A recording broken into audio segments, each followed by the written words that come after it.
Sige mga bata! Pagbigyan niyo sa tinyente!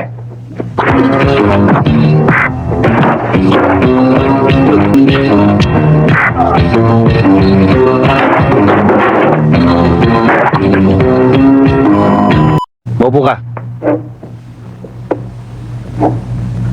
Pinatawag kita sapagkat dumating na si Tiniente. Yun naman ang inaasahan natin, di ba? Ayokong makagulo pa siya sa aking isipan. Pagkat siya'y malaking sagabal at hindi ko na gustong gasgasi pa utak ko. Kaya't pinaubaya ko na siya sa'yo. Alkalde, akala ko naman kung gano'ng kabigat ang problema mo. Kilala mo naman ako, hindi ba? Gusto mo ngayon Huwag ka magmadali. Baka sumablay ka. Sa tingin ko matinik si Antero Castro. Alkalde, hindi na uso ngayon ang matinik. Labahitan na ngayon. Tsaka ito. Yan ang gusto ko sa'yo. Talagang maasahan ka. Ikaw lang Sige, uminom ka.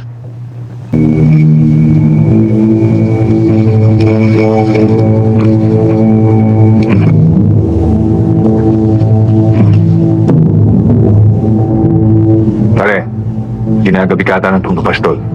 Kasi malayo pa ang pinanggalingan ko Ganun ba? May bakal ka pa. Protection baka nakawin yung kalabaw ko Proteksyon, ha? Kanino ba talaga yan?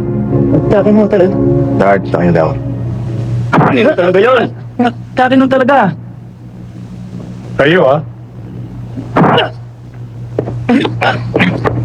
Magsabi ka na totoo! Hindi ko takin. Sinasabi ko na nga ba, hindi kanya yan Bakit nasa iyo yan? Kasi kahit saan ako magpunta, sunod na sunod yung kalabaw Tarantado ko pala paano hindi susunod sa'yo? Batak-batak mo yung lubid! O paano, Sarge? Isin mo na yan sa munisipyo. Sige, dalhin natin to. Sarge, baka naman pwedeng makuha sa red dito. Ano, Sarge? Ano nagsasabi mo? Tapahin nyo na lang yung kalabaw ko. Sige na, Sarge. Hindi yan, gago. Tumpay Sige yata. Wag mo lang ngayon. Ako na, magiging amo nyo rito. Baliwalik pa! Huwag niyo mo sigawan! Talaga! Pare, tama na, tama. Tayo na nga lang ng dirito na tayo. Pare, mga sundalo. Kasi tayo Magandang gabi, mga pare ko. Mukha yatang ginagabi tayo sa inuman na. Baka naman, pwede natin tapusin yan. Pero sa tingin ko hindi na kayo magkakakilala. Bakit? Ano pagkala mo? Di ba mo kilala? Bata ko ni Mayor! Buka! Bata pala ni Mayor to Ano ko? Ang ganda ng disiplina mo kay Mayor, ano? Bata pala ni Alcalde ito. Kaya pala ang gaganda ng suot niya. Ha? Tatabaan pa kayo, no? Sige! Pambibigyan ko kayo ngayon. Pero sa susunod, ayoko nang makitang umiinom kayo ng 10 oras ng gabi. Maliwanag ba? Opo, sir. Nagkakaintindihan ba tayo? Opo, sir. Isa pa nga pala, ayokong mabalitaan na ang iniinom nyo ay inuutang sa tindahan. Opo, sir. Maliwanag ba? Opo, sir. Hindi ko kayo marinig, ha? Opo, sir.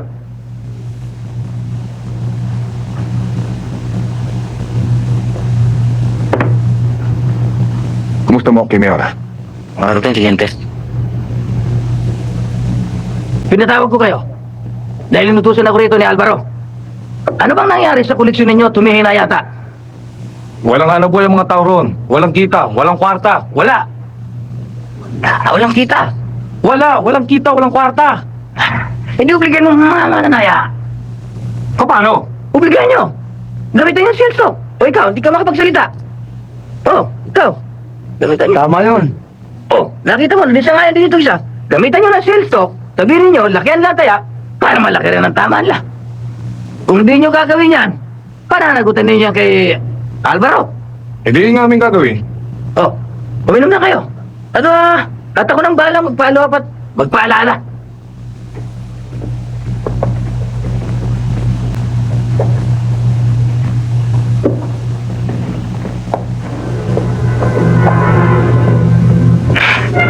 May dumarating ng mga linta.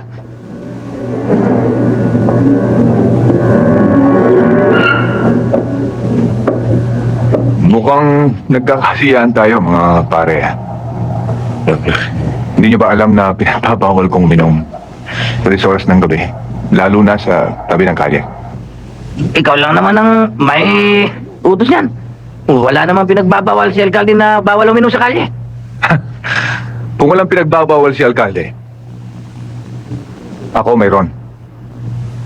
Sige, di mga bata. Ganyan, te. Hindi ko ba alam na kami ang mga tawa ni alkalde? Sige, tingin mo lang. Kung gusto niyong ipagpatuloy yan, doon sa loob ng pamamahay niyo. Eh, gusto namin dito sa labas at mahangin eh. Sige na, tigil na. Tititigan ng ganyan, ha? Tatapang naman kayo dahil may mga barkay. Po! Sir, ako lang pa sa lokong yan. Ayikutin kong bulilyo ng utak yan. Naku! O bayan sa akin na isang to. Ipilipitin ko ang mata ng lokong to. Akin ang dalawang to, sir. Gagawin kong trumpo mga ito. Sandali. Paubayan niyo sa akin yan. Gusto ko rin namang magpapawis eh. Hoy, huwag mo kong titigan ng ganyan, ha? Tinititigan ba kita? Sige, mga bata. Pagbigyan sa tinyente.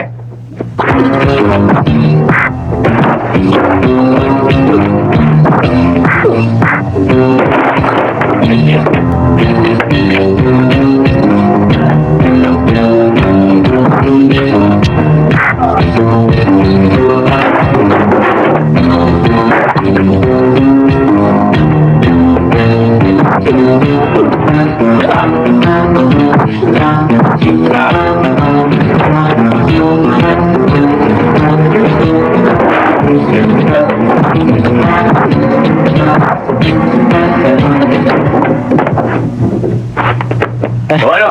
Baka gusto mo rin magpapawis. Hindi na ako pinapawisan, sir, ito. Eh, wag naman. Kasi, sinabi ko na rin sa mga itong wag na kaming uminom dito sa tabi ng kalye. Sensya na kayo, sir.